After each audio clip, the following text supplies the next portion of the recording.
The following podcast contains spoilers for The World Is Yours. I don't even know if they sell cocaine, so I don't know what the fuck I'm doing. But yeah, you have been warned.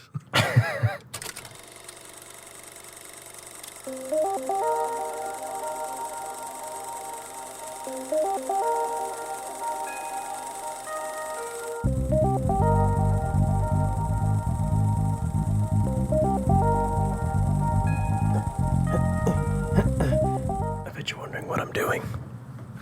I guess a little bit, yeah. Yeah, I'm sure you are. But what's up, everybody? It is Benjamin Button here with Keystone Film Reviews. But you know who else is here? Do you know who else is here? God damn it! Who's that? That's Miguel Magusto. Oh, that's me. Mario. I'm Miguel Magusto. How you doing? What kind of accent is that? I don't know. It's like Ooh, Swedish.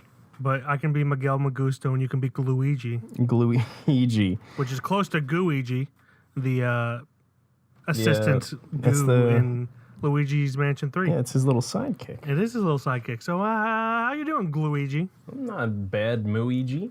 That just sounds rude, if anything. We're just. This is a train wreck. Yeah, this is all over the place. I'm not bad. Just kind of hanging out. Work started. I'm beat from that already because they've been scheduling me really, really weird. Mm-hmm. But other than that, just living the dream, dude. Living the dream. Mm-hmm. But yeah, that's great. That's great. Hey, movie theaters just opened up. That's why you're working. Yep. I got to get my fix, which I haven't gotten except for a classic movie in 6 months or something like that. Yeah. Closer to 5 months, but still a very long time. And no bueno. But I got to see some movies, Glenn. You did it. But you should go first. You go see some. You talk about the movies you saw first. To be honest, I only rewatched one movie. Okay. I feel like there was one more in there somewhere this week, but I've just been working like so hard and then trying to stream as well, so it's just been like chaotic. Well, it's a good thing I'm having you go first, because then it's not going to be anticlimactic. Oh yeah, but I watched Eternal Sunshine of the Spotless Mind again. I saw it was on Netflix. I'm like, dude, come on. I've been meaning to rewatch that. It still holds up as Speaking hard of which, as it can be. Charlie Kaufman wrote it, and I think directed it, but he definitely wrote it. I'm not sure if he directed it. I don't think he directed it. Have you seen the trailer for his new movie coming out? I did not. Well, I know you saw Anomalisa with me. Mm-hmm. He has done like adaptation, Synecdoche, New York, which we did on this podcast once. Yep. So everyone knows his style is kind of weird, existential, weird. Yeah, absolutely. And he's got a really weird sense of humor.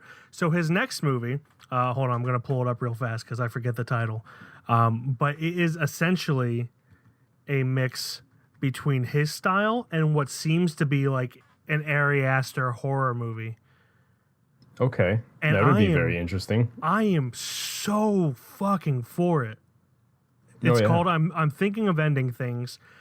This isn't my plug for this week. Do we need to talk? No, it's about ending things relationship wise, not. Oh. Yeah, but it does kind of give you that thought. I'm thinking of ending things. This is an early plug. This is not my plug for the week, but everyone should check it out anyway. It's got Toni Collette, which already has Ari Aster vibes. Yeah. David Thewlis, Jesse Plemons, and an actress who I haven't seen before, but I'm sure she's been in things called Jessie Buckley. Check out that trailer, Glenn, at least, because it looks bonkers, and I'm for it. I am for it, and I can't wait until it comes out September 4th on Netflix. But that's not why we're here. So, other than... I kind of interrupted you, Eternal Sunshine of the Spotless Mind. I am so sorry, but I just remembered that movie. I mean, that's really it, but go ahead. Okay. If that's all you watched, I watched 6 movies this week, including The World Is Yours, which we'll get to in a minute. The first one I watched is The Hole in the Ground, which is an Irish horror movie distributed by A24. God bless A24. Yeah, they're so beautiful. They're so great. And it's it's kind of along the lines of like The Omen, where it's like a demon kid, but it's not really demons. It's more like a fantastical monster folklore type thing. Interesting. And it's really good. It's got mixed reviews, which I understand. It is a bit of a niche horror movie, but it's great. Highly suggest people check it out. I saw that on Amazon. Then I saw I hate the full title, but it's Train to Busan presents Peninsula, because it is not enough to be called Train to Busan, especially since they're never on a train. Yeah. But I hate when people do like the Train to Busan or Fast and Furious presents a movie. Yeah. It's dumb. But I watched Peninsula. It is in the same Which world might be a as movie Train to that we Busan. see again this weekend. Yeah, maybe. It's the same world as Train to Busan, which is why it has the presents thing. But other than that, doesn't really have much To do connected with the to it. one. It's just a zombie movie. Think zombies meet Mad Max Fury Road, and it kind of feels like Mad Max Thunderdome. Okay. It kind of feels like a Mad Max vibing movie, but set in modern times. And where the rest of the world, other than Korea, is perfectly fine. It's just Korea that's kind of fucked. They quarantined in time, unlike unlike this current pandemic. But yeah, it's pretty good. Not as good as Train to Busan, obviously, but Train to Busan was on a whole other level, so Yeah. that's hard to do. Then I went and saw a classic movie in the theaters called Unforgiven. I had not seen it before, so it was new to me, even though it's not a new movie. It's a Clint Eastwood Western film with Clint Eastwood, Morgan Freeman, and others I haven't listened or heard that before either. I believe it won Best Picture the year that it came out, 92. And it's fine. It's a good Western. I don't think it ages too well. Not necessarily because of the content, even though it's about like hookers hiring hitmen and everything. Yes, So they do. there is some like violence against women, but it's nothing like too bad. And I don't even think they once refer to Morgan Freeman's race, which is very refreshing in a Western movie. And I kind of feel like in today's world, we kind of need movies like that more or less just ignore race. Yeah. Not that there's anything wrong with like pointing out how racist people used to be, but in a movie like this, it really served no purpose. It's just like a hitman movie set in the Old West. But yeah, I enjoyed it for the most part. I don't think it's as great as everyone else says it is. I believe it's on. It's definitely on the AFI Top 100. I believe it's in that book that I have, 1001 Movies You Must See Before You Die. I don't know if I'd say it's that great, but it is a good movie. Yeah. Then I watched Puzzle with Irfan Khan, rest in peace, and Kelly MacDonald.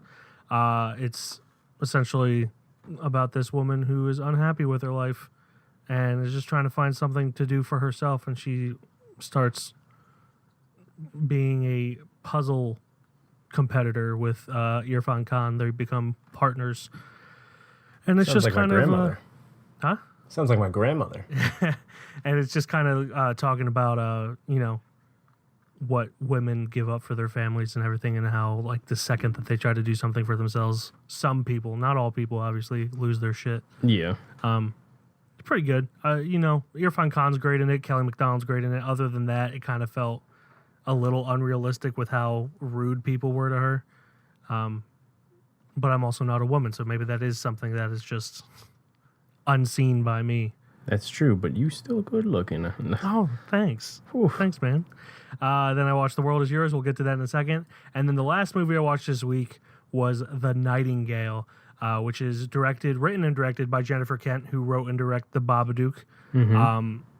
And man, was it hard to watch in like the first hour. It's essentially, really? it's a revenge film in like 1800s Australia with an Irish immigrant who's she gets raped and her husband and child are murdered right in front of her. Yeah, And so it definitely is- not an easy watch right off the bat. It is not an easy watch whatsoever. And then she goes on a revenge, which I really appreciated because it was like one of the rare revenge movies that really dealt with like the morality of revenge. Yeah. I mean, you get like Falling Down and everything where you're rooting for Michael Douglas, even though he's clearly in the wrong the entire time. And then you have things like Law Abiding Citizen where you're on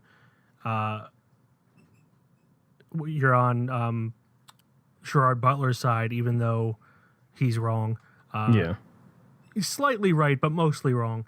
But this was like she really struggled with the morality of it. She had an Aboriginal guide with her the entire time and kind of started seeing the world. She treated him like shit in the beginning and then started to see the world through his eyes and everything and see the oppression that he went through. So it's just a really well-made film. Okay. So I do suggest everyone checks out The Nightingale. And that is all I saw this week. Well, funnily enough, I lied to you. I did watch one other movie. You dirty liar. It's one that I told you I watched too, so joke's on me. And me, 'cause Knives Out. Knives Out, that's right. What a great movie, dude. Yeah. Like, holy shit. Wasn't that movie inspired after he like inspired by everything that happened because of the Last Star Jedi? Wars?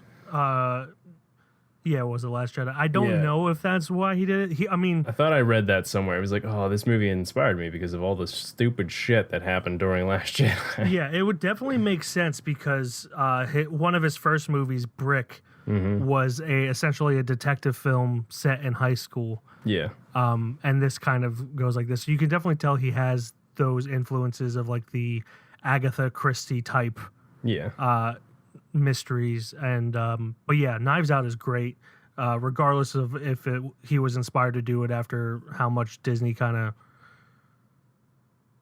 threw him under the bus, even though they had to sign off on everything he did. They threw him under the bus.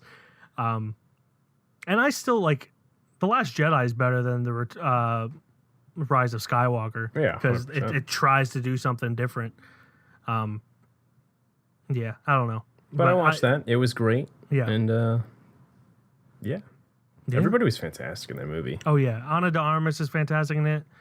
There is only one shot in that entire movie that bugs me, and then I have nothing bad to say about the entire film other than that.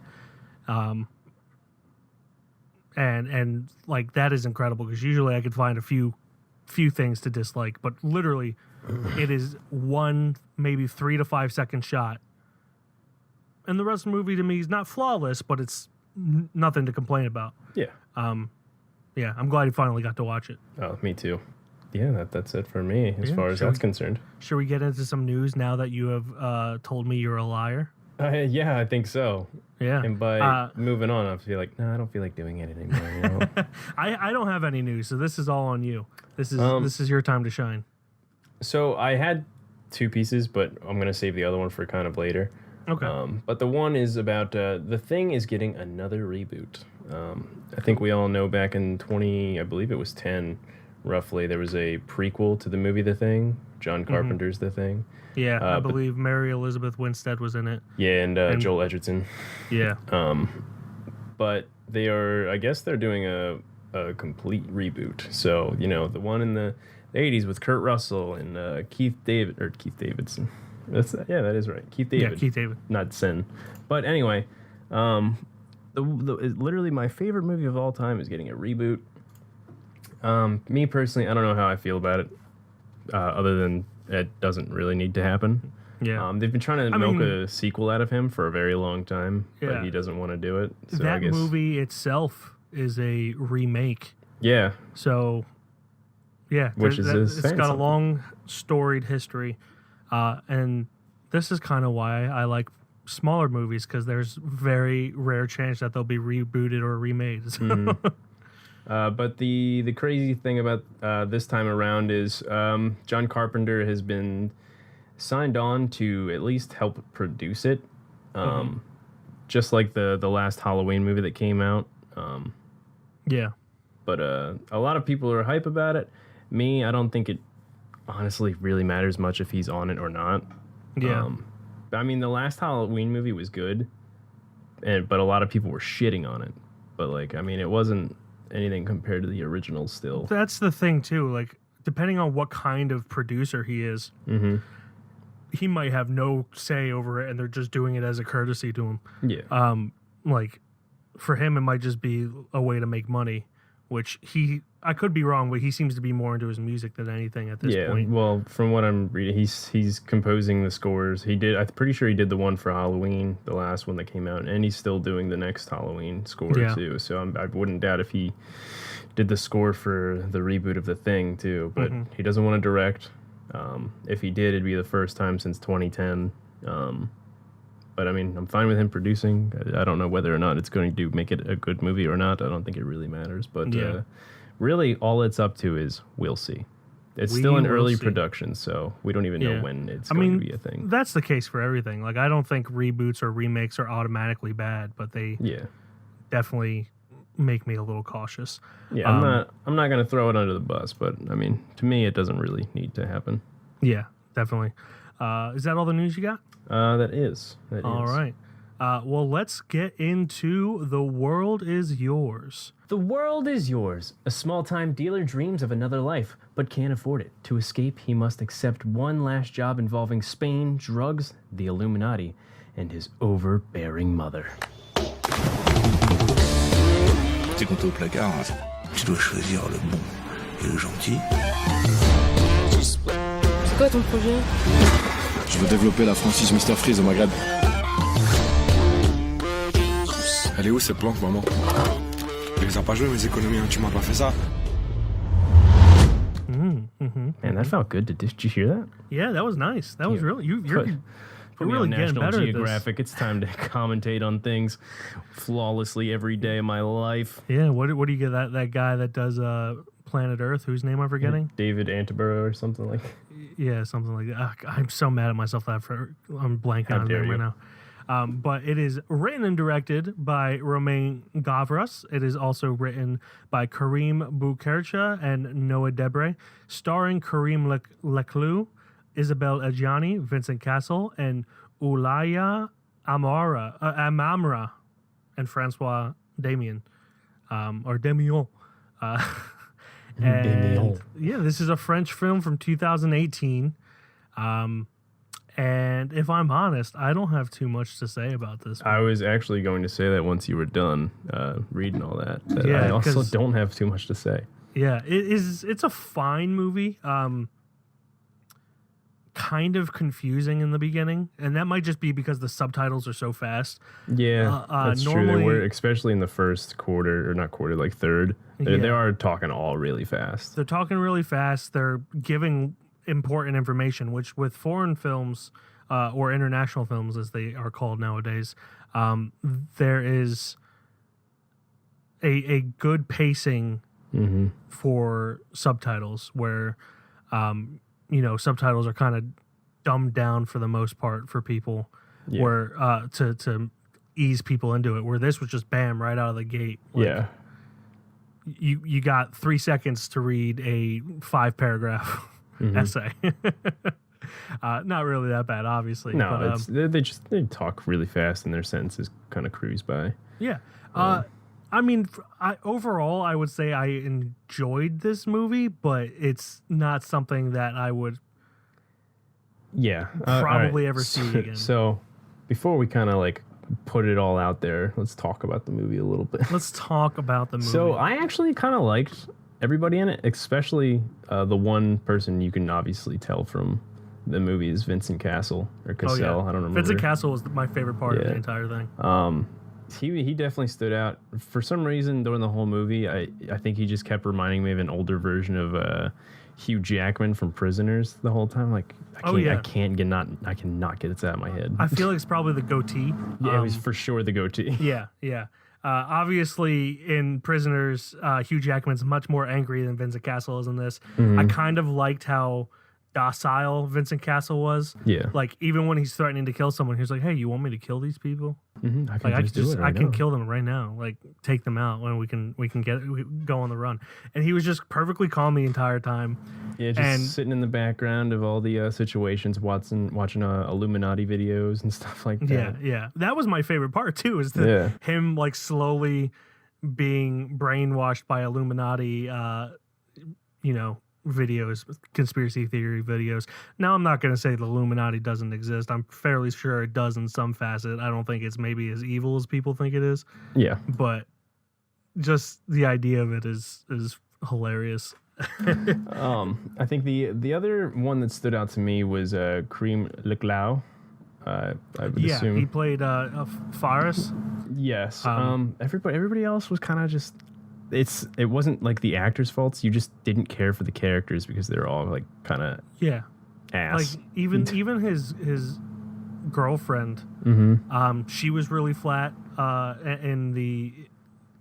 Again, just in her character, not so much the performance. Rooting for anybody besides, the main character. Yeah, definitely. And the only real relationship that I cared about, other than Faris and Henri, which is played by Vincent Castle, was between Faris and the little girl. Yeah, that they kidnapped. Her character's name is Brittany. Apparently. I don't think it was ever said that whole time either. Yeah, I don't remember it being said, but just the fact I always like movies where it's like people in situations where they're meant to be like committing crimes and being violent and everything, and they just don't want to. Yeah. Those characters are always really interesting to me, and I think it's great that he was so like he connected with her, because they both went through the same thing where his mom is kind of a criminal.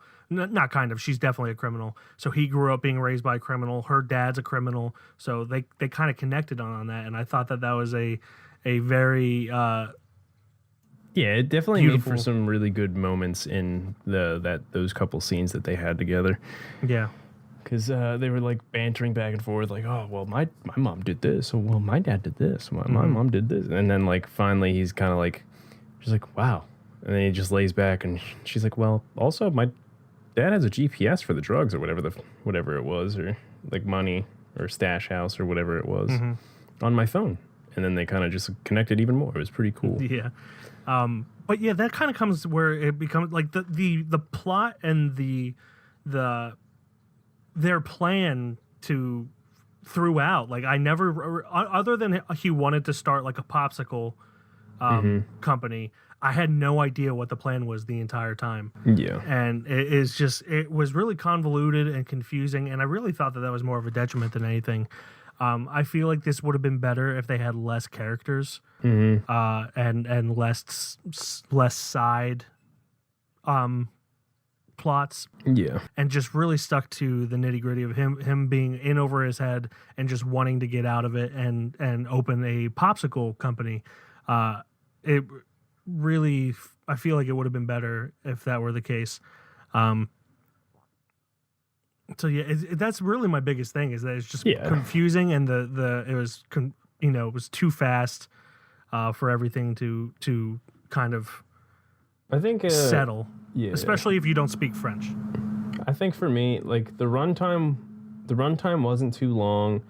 The plot wasn't terrible in any way. Like you liked the main character enough to like sit through it. I didn't like the way it ended.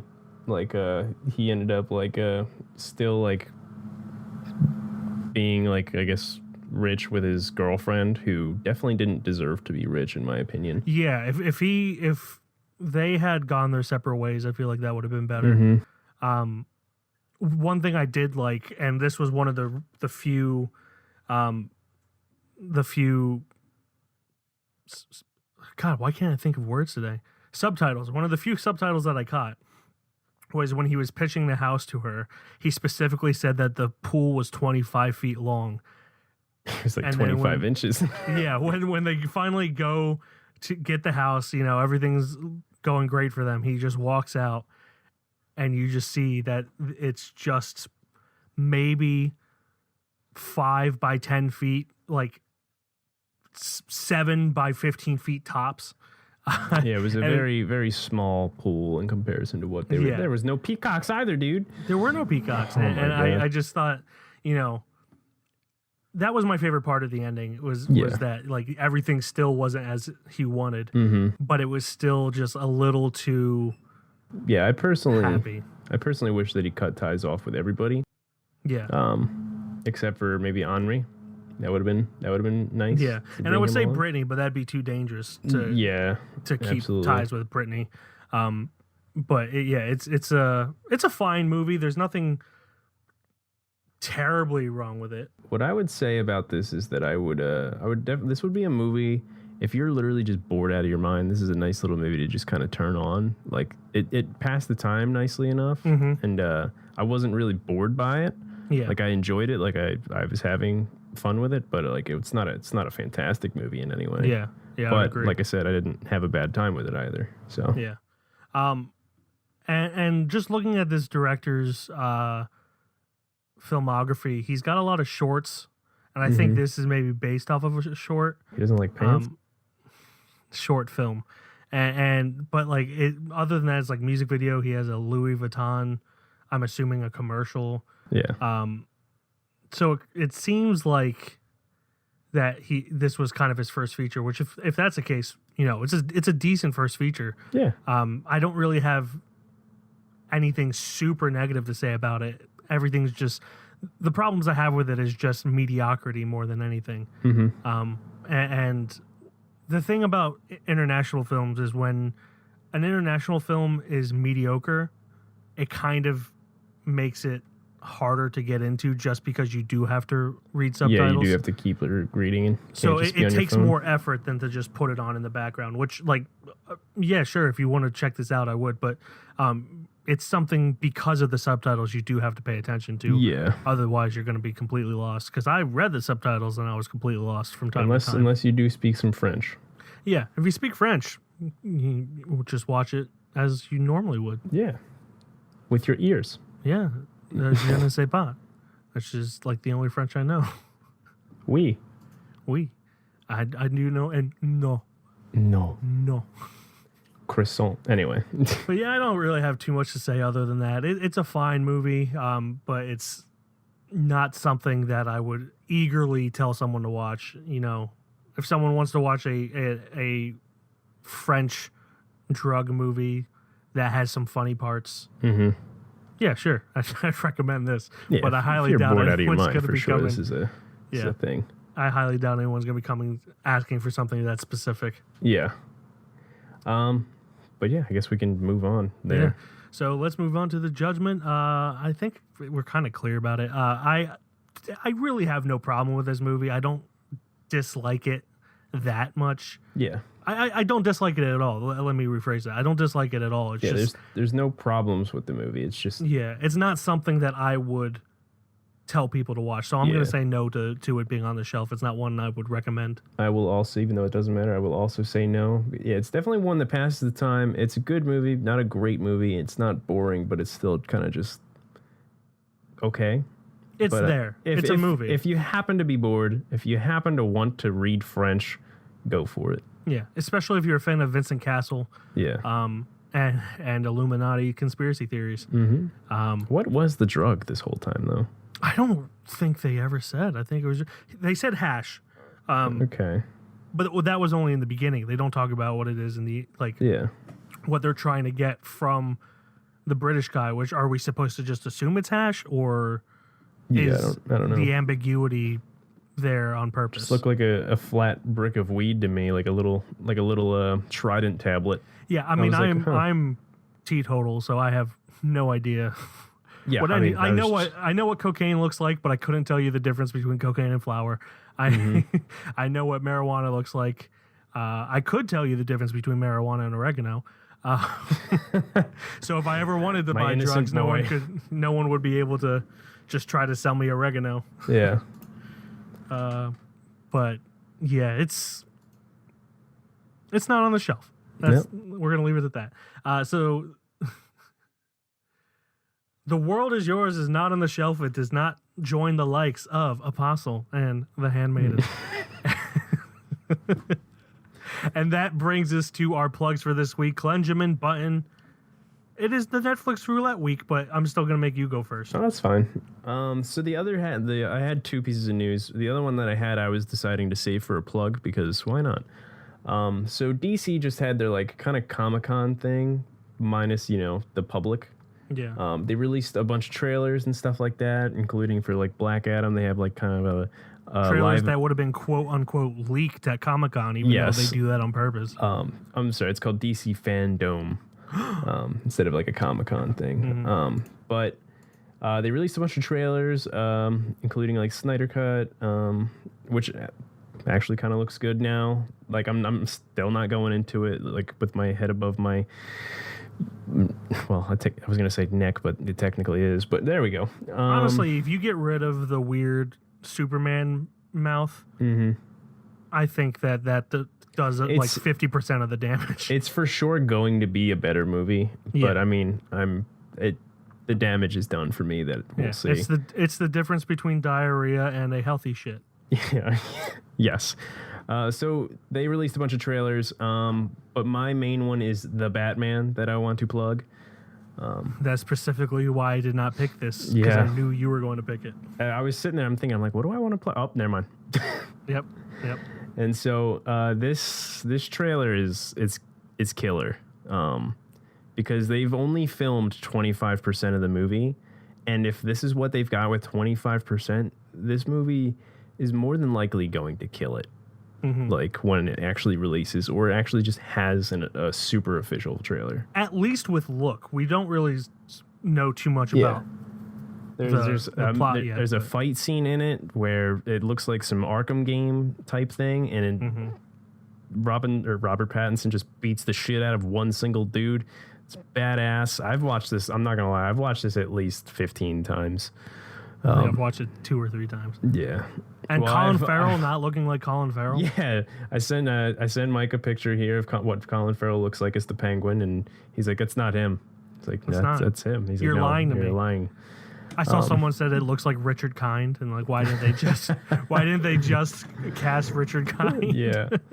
But yeah, I got a buddy who has at least watched it 25 times, and every time we talk to each other, he's like, "Did you watch it again?" Jesus, like, no. That's like me with the Green Knight trailer. But he's also like super Batman fan. Yeah, like I'm like a certain level, but like he is above and beyond, and it's a beautiful thing to him. And so that's what I'm gonna plug: the Batman official trailer, DC Fandom on YouTube.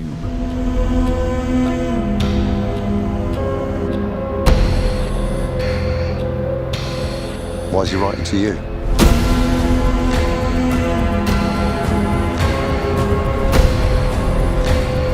If you are justice, please do not lie. What is the price for your blind eye?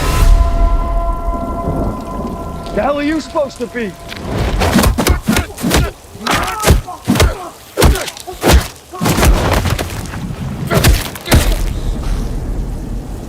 I'm vengeance.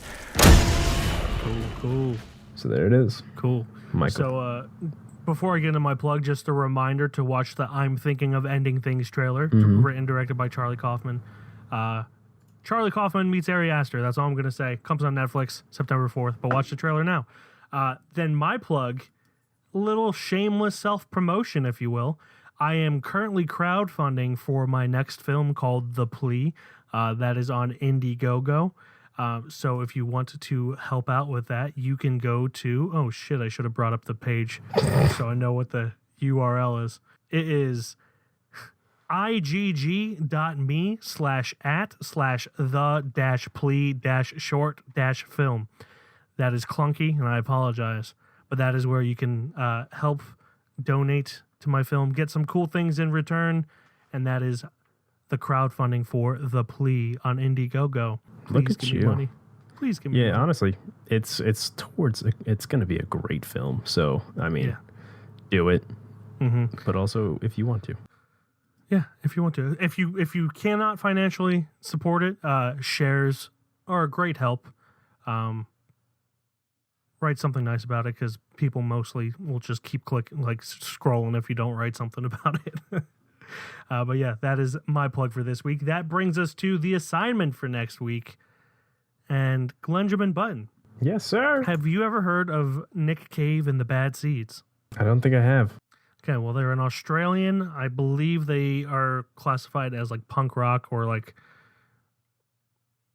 experimental rock. There's something. They're a great band. Nick Cave did the music for The Road, The Assassination of Jesse James by the Coward Robert Ford, Lawless. He's done a lot of film scores. He also wrote a film. Oh, wow. That is directed by John Hillcoat, who I believe directed The Road.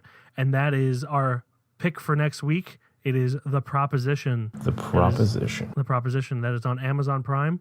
It is written by Nick Cave, directed by John Hillcoat, starring Richard Wilson, Noah Taylor, Guy Pearce and Ray Winstone, and I'm sure there's more. Danny Huston's in there.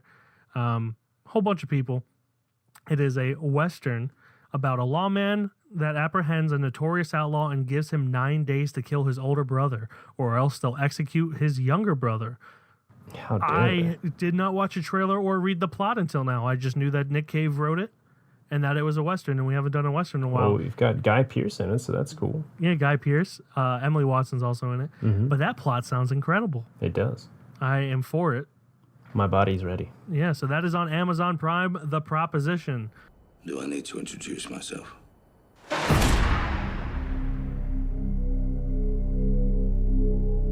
I've kept company with bad men all my life. I wish to present you with a proposition. I suppose I told you there was a way to save your little brother Mikey from the noose. Suppose I gave you a horse, a gun. So what is it that you want? I know where your brother Arthur Burns is. It is a godforsaken place. You want me to kill me, brother? I want you to kill your brother. That is our assignment for next week. As always, you can check out our website, www.films... Oh, my God. Filmschool.com. Filmschool.com, www.keystonefilmreview.com. On Instagram, we are Keystone_film_review. Twitter, Keystone_film. Facebook, Keystone Film Review. And on Letterboxd, I'm Mike, KFR. And I am Glenn, KFR. And that will do it until next week when we go put shrimp on the barbie, even though they call them prawns, not shrimp. They really hate that saying more than anything. They do. in the Well, world. that's because they call them prawns, not shrimp. Yeah. If people kept like Well, saying also that we everybody call just hashes it out like it's just yeah, free shrimp on a barbie. that's not a knife. I think This they is also a just knife. like people who do bad Australian accents like me. Oh yeah, we're both in that boat. We are. Well, anyway, goodbye, everybody. See you later. See ya.